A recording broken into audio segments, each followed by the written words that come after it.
सांसद वर्षा गायकवाड़ ने महाराष्ट्र दिवस के अवसर पर राज्य के सभी नागरिकों को शुभकामनाएं दी।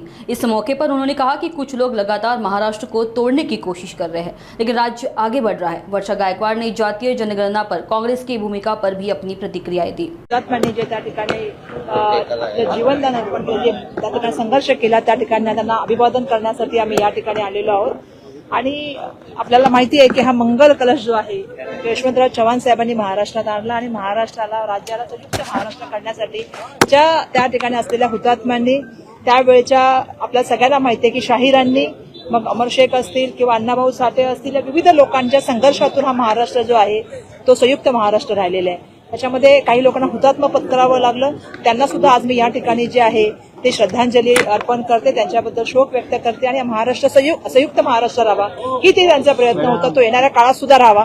कारण कुठल्या ना कुठल्या मार्गाने सातत्याने महाराष्ट्राला त्या ठिकाणी तोडण्याचं काम काही मंडळी डोक्यामध्ये विचार करून चालत असतात। आज कामगार दिवस आहे, कामगार दिनाच्या सुद्धा मी खूप साऱ्या शुभेच्छा देते। ही पृथ्वी जी आहे ती शेष नागावर न होता न असता ती हातावरती, कोणाच्या हातावरती तर कामगाराच्या हातावरती बसलेली आहे। ही भूमिका महाराष्ट्राने सातत्याने अण्णाभाऊ साठे साहेबांनी मांडली आणि मला या ठिकाणी सांगायला पाहिजे की आज महाराष्ट्रामध्ये जितके कामगार काम करतात, महाराष्ट्राला असंघटित कामगार असेल, संघटित कामगार असेल, विविध संघटना असतील, या सगळ्यांच्या माध्यमातून महाराष्ट्र पुढे नेण्याचं काम होत असतं आणि म्हणून महाराष्ट्र दिनाच्या आणि त्या ठिकाणी कामगार दिनाच्या मी खूप साऱ्या शुभेच्छा देते। महत्वाचा प्रश्न तुम्ही जो विचारला की जनगणना करण्याबाबतचा निर्णय केंद्र सरकारने घेतलेला आहे।